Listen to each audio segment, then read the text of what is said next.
ಕವಿತೆ ಬರಿಬೇಕು, ಹಾಡು ಬರಿಬೇಕು ಅಥವಾ ಮನಸ್ಸಲ್ಲಿರುವಂತಹ ನೋವುಗಳನ್ನ ಮರಿಬೇಕು ಅಂತ ತಿಳ್ಕೊಂಡು ಹೊರಗಡೆ ಬರ್ತೀವಲ್ಲ, ಅಂಥವ್ರಿಗೆ ಹೇಳಿ ಮಾಡಿಸಿದಂತಹ ಜಾಗ.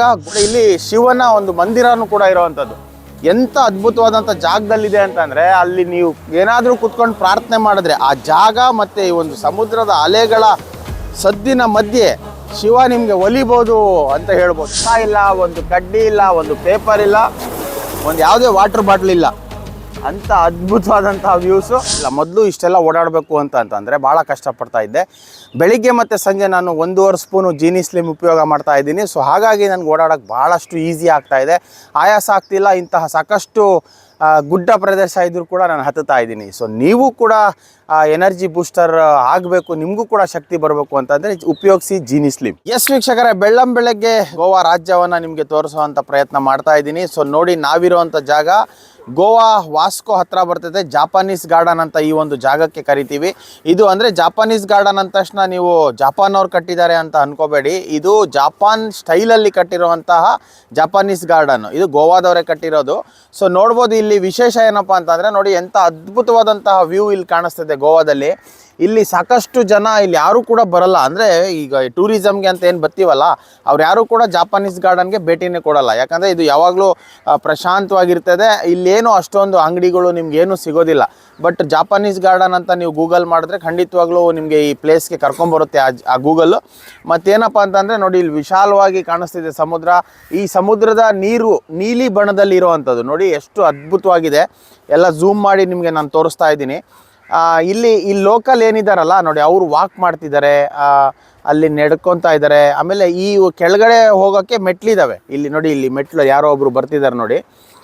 ಈ ಮೆಟ್ಲು ಮುಖಾಂತರ ನಾವು ಕೆಳಗಡೆ ಹೋಗಬೇಕು. ತುಂಬ ಪ್ರಶಾಂತವಾದ ಜಾಗ.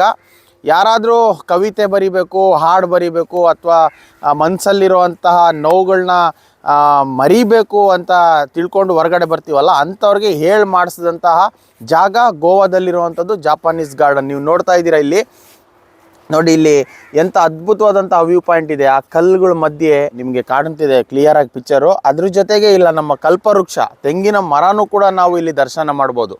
ಎಂಥ ಅದ್ಭುತ ಇದೆ ಅಂತಂದರೆ, ಯಾವುದೇ ಮನಸ್ಸಲ್ಲಿರುವಂತಹ ನೋವನ್ನು ಕಳ್ಕೊಬೋದು ಈ ಒಂದು ಜಾಗದಲ್ಲಿ ಅಂತ ಹೇಳ್ಬೋದು. ನೋಡಿ, ಅದ್ಭುತವಾದಂಥ ಸಮುದ್ರ ಕಾಣಿಸ್ತಿದೆ. ಯಾವುದೇ ಕಲ್ಮಶ ಇಲ್ಲದಂಗೆ ನಮಗೆ ಕಣ್ಣಿಗೆ ಕಾಣಿಸ್ತಿರೋವಂಥ ಜಾಗ.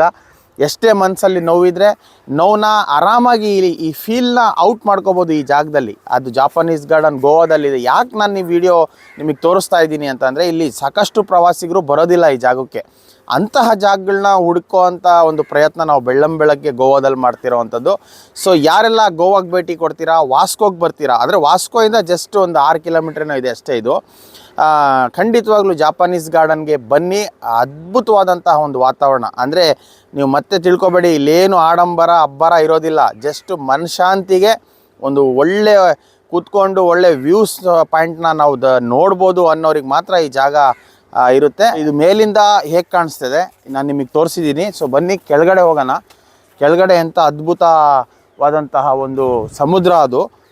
ನೋಡಿ, ಈ ಥರ ಮೆಟ್ಲಿದ್ದಾವೆ. ಮೆಟ್ಲಿಂದ ಕೆಳಗಡೆ ಹೋದರೆ ನಾವು ಆ ಸಮುದ್ರದ ಪಾಯಿಂಟ್ಗೆ ಹೋಗ್ತೀವಿ. ಅಲ್ಲೇ ವಾತಾವರಣ ಹೇಗಿದೆ ನೋಡೋಣ. ಒಂದು 50 ಮೆಟ್ಲು ಕೆಳಗಡೆ ಇಳಿದ್ರೆ ನೋಡಿ, ಮತ್ತೆ ನಮಗೆ ಅದು ಪಾಯಿಂಟ್ ಕಾಣಿಸ್ತಿದೆ ನೋಡಿ. ಕಪ್ಪಾದ ಕಲ್ಲು, ಬ್ಲೂ ಕಲರ್ ನೀರು. ತುಂಬ ಹತ್ರ ಹೋಗಿ ನೋಡೋಣ ಎಷ್ಟು ಅದ್ಭುತವಾಗಿದೆ. ಜಾಪಾನೀಸ್ ಗಾರ್ಡನ್ ಅಂದರೆ ಏನು ಸ್ವಲ್ಪ ಪಾರ್ಕ್ ಇದೆ, ಮೇಲಿಂದ ನೀರು ಕಾಣಿಸ್ತಿದೆ ಅಂದ್ಕೊಂಡ್ವಿ ನಾವು ಕೂಡ. ನೋಡಿ ಎಂಟ್ರೆನ್ಸ್ ಹೇಗಿದೆ, ಮೇಲಿಂದ ಆ ಸಮುದ್ರದ ನೀರು ಹತ್ರ ಹೋಗಬೇಕು ಅಂತಂದರೆ ಎಂಥ ಅದ್ಭುತವಾದಂಥ ಎಂಟ್ರೆನ್ಸ್ ಇದೆ ನೋಡಿ. ಸುಮ್ಮನೆ ಅಲ್ಲ ಇದೆಲ್ಲ, ಅದಕ್ಕೆ ಹೇಳೋದು ಇತಿಹಾಸನೇ ಅಂತ. ನೋಡಿ, ಈ ಥರ ನಾವು ಬಂದಾಗ ಮತ್ತೆ ದರ್ಶನ ಕಾಣಿಸ್ತಿದೆ ನಮಗೆ ನೀರು. ಜಾಪಾನೀಸ್ ಗಾರ್ಡನಲ್ಲಿ ಇನ್ನೇನು ಕೆಳಗೆ ಪೂರ್ತಿ ಬಂದಿದ್ದೀವಿ ನೋಡಿ. ಗೋವಾದಲ್ಲಿ ಯಾರೇ ಕೂಡ ಟೀ ಶರ್ಟು ಏನಾದರೂ ಪರ್ಚೇಸ್ ಮಾಡಿದ್ರೆ ಅಥವಾ ಗೋವಾ ಸಿಂಬಲ್ ಬಂದರೆ ತೆಂಗಿನ ಮರ ಇದ್ದೇ ಇರುತ್ತೆ. GOA ಅಂತ ಬಂದ್ಬಿಟ್ಟು ತೆಂಗಿನ ಮರ 2 ಇರುತ್ತಲ್ಲ. ಸೊ ಯಾಕೆ ಆ ತೆಂಗಿನ ಮರನ ಜಾಸ್ತಿ ಹೈಲೈಟ್ ಮಾಡ್ತಾರೆ ಅಂತಂದರೆ ನೋಡಿ, ಇಲ್ಲಿ ಗೋವಾದಲ್ಲಿ ಜಾಸ್ತಿ ತೆಂಗಿನ ಮರಗಳು. ಕಲ್ಪವೃಕ್ಷ ನಾಡು ಅಂತ ನಾವು ಹೇಳ್ತೀವಲ್ಲ, ಆ ಥರ ಈ ತೆಂಗಿನ ಮರ ಈ ಸಿಂಬಲ್ನೇ ಗೋವಾಗೆ ದೊಡ್ಡದಾಗಿ ಒಂದು ಸ್ಟಿಕ್ಕರ್ ಮಾಡ್ಕೊಂಡಿರೋದು ಇವರು. ಜಾಪಾನೀಸ್ ಗಾರ್ಡನ್ನ ನಾನು ಕೆಳಗಡೆ ಬಂದಿದ್ದೀನಿ. ಗೋವಾದ ಅತಿಯಾದಂತಹ ಶುದ್ಧ ನೀರು ಇದೆ ಅಂತ ಹೇಳ್ಬೋದು. ಯಾಕಪ್ಪ ಅಂತಂದರೆ ನೋಡಿ, ಆ ಕಡೆ ರೆಡ್ ಸ್ಟೋನು, ಆ ರೆಡ್ ಸ್ಟೋನ್ ಕಾಣಿಸ್ತಿದೆಯಲ್ಲ, ಆ ಕಡೆ ರೆಡ್ ಸ್ಟೋನ್ ಅಂದರೆ ಕೆಂಪು ಬೆಟ್ಟನೂ ಕೂಡ ಇಲ್ಲಿ ಕಾಣಿಸ್ಬೋದು ನೋಡಿ. ಇದು ಬ್ಲಾಕ್ ಸ್ಟೋನು, ರೆಡ್ ಮತ್ತು ಬ್ಲಾಕ್ ಸ್ಟೋನು ಮತ್ತು ಬ್ಲೂ ಕಲರ್ ನೀರು. ಗೋವಾದಲ್ಲಿ ಯಾವುದೇ ಬೀಚ್ಗೆ ಹೋದ್ರೂ ಕೂಡ ಇಂತಹ ಒಂದು ಶುದ್ಧ ನೀರು ಸಿಗಲ್ಲ ಅಂತ ನಾನು ಹೇಳ್ತಾ ಇದ್ದೀನಿ ನಿಮಗೆ. ಸೊ ಇಲ್ಲೊಂದು ವಿಶೇಷ ಏನಪ್ಪ ಅಂದರೆ ನೋಡಿ, ಇಲ್ಲಿ ಶಿವನ ಒಂದು ಮಂದಿರನೂ ಕೂಡ ಇರೋವಂಥದ್ದು. ಎಂಥ ಅದ್ಭುತವಾದಂಥ ಜಾಗದಲ್ಲಿದೆ ಅಂತಂದರೆ, ಅಲ್ಲಿ ನೀವು ಏನಾದರೂ ಕೂತ್ಕೊಂಡು ಪ್ರಾರ್ಥನೆ ಮಾಡಿದ್ರೆ ಆ ಜಾಗ ಮತ್ತು ಈ ಒಂದು ಸಮುದ್ರದ ಅಲೆಗಳ ಸದ್ದಿನ ಮಧ್ಯೆ ಶಿವ ನಿಮಗೆ ಒಲಿಬೋದು ಅಂತ ಹೇಳ್ಬೋದು. ಯಾಕಂದರೆ ಅಂಥ ಒಂದು ಕ್ಲೀನ್ನೆಸ್ ಆಗಿ ಅಂತಹ ವಿಶ್ರಾಂತಿಯಾಗಿರುವಂಥ ಜಾಗದಲ್ಲಿ ಶಿವನ ಮಂದಿರ ಕೂಡ ಇರೋದು. ಯಾರೆಲ್ಲ ಗೋವಾಗೆ ನೀವು ಭೇಟಿ ಕೊಟ್ಟಿದ್ದೀರಾ ಅಂದರೆ, ಮೊದಲು ಇನ್ನೊಂದು ಸತಿ ಹೇಳ್ತೀನಿ, ಇಲ್ಲೇನು ಆಡಂಬರ ಅಬ್ಬರ ಅಂಗಡಿ ಅದು ಇದು ಏನು ಜಾಸ್ತಿ ಇರೋದಿಲ್ಲ. ಜಾಪಾನೀಸ್ ಗಾರ್ಡನ್ ವಾಸ್ಕೋಯಿಂದ ಜಸ್ಟ್ ಒಂದು 6 ಕಿಲೋಮೀಟ್ರ್ ಆಗ್ತದೆ ಅಷ್ಟೇ. ನೀವು ಗೂಗಲ್ ಮಾಡ್ಕೊಂಡ್ರೆ ಬರ್ತೀರಾ. ಈ ಮಾಹಿತಿ ಇನ್ನಷ್ಟು ನಿಮಗೆ ತಿಳಿಬೇಕು ಅಂತಂದರೆ ನೋಡಿ, ಅಲ್ಲೊಂದು ಬೋಟ್ ಹೋಗ್ತಾ ಇದೆ ನೋಡಿ. ಅದು ಕೂಡ ನಾವು ಭಾಳ ಹತ್ರದಿಂದ ನೋಡ್ಬೋದು. ಯಾವ ದೇಶಕ್ಕೆ ಹೋಗ್ತಿದೆಯೋ, ಈ ಕಡೆ ಹೋಗ್ತಿದೆ ಅಂತ ಅಂದರೆ ಅದು ದುಬೈ ಕಡೆ ಕಾಣಿಸ್ತಿದೆ. ದುಬೈಗೆ ಹೋಗ್ತಿರ್ಬೋದು ಅದು.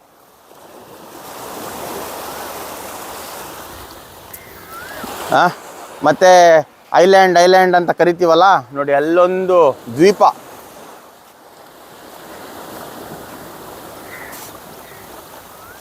ನೋಡಿ, ಜಾಪಾನೀಸ್ ಗಾರ್ಡನ್ ಕೆಳಗಡೆ ಭಾಗಕ್ಕೆ ಬಂದಾಗ ನಾನು ಇಲ್ಲೊಂದು ಸ್ಟೋನ್ ಹತ್ರ ಇದ್ದೀನಿ, ನಾನು ನಿಮಗೆ ತೋರಿಸ್ತಾ ಇದ್ದೀನಿ. ಇಲ್ಲಿ ನೋಡಿ, ನೀರು ನೋಡಿ ಎಷ್ಟು, ಈ ನೀರಲ್ಲಿ ಬರೋವಂಥ ಮರಳು ಕೂಡ ಐಡೆಂಟಿಫೈ ಮಾಡ್ಬೋದು, ಅಂಥ ಅದ್ಭುತವಾಗಿರೋವಂಥದ್ದು.